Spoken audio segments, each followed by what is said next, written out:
Hey folks, my name is Tuesday Chambers, and I am the Ballard High School librarian at Seattle, Washington. And I'm excited to share with you an idea to create more library joy, and that is to create a Lego wall in your library. So many of you have Legos, but if you haven't already created a Lego wall or a Lego table, it is a makerspace opportunity where you can get stick and peel Lego sort of boards, and you can make that an actual opportunity for community service, and you can have students sort of design that and plan that. And then once you have your Lego wall or Lego table, then you can actually create challenges. So, for example, in our library, you can see on the left that we created a very complicated maze, and we called it our corn maze, our colorful corn maze. And we took pictures of it and sent it to a bunch of our feeder schools for our high school.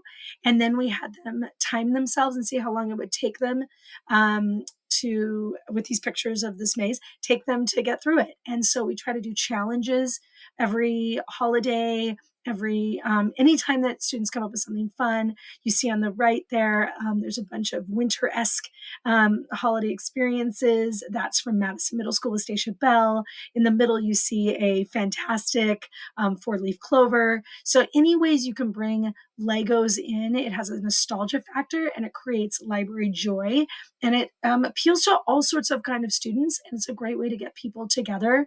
I've also used Lego walls not only to create library joy, but also with teachers, with content. So it's another way to pull kids in, pull teachers in, and just make that whole experience of the library even more joyful. So please give it a try.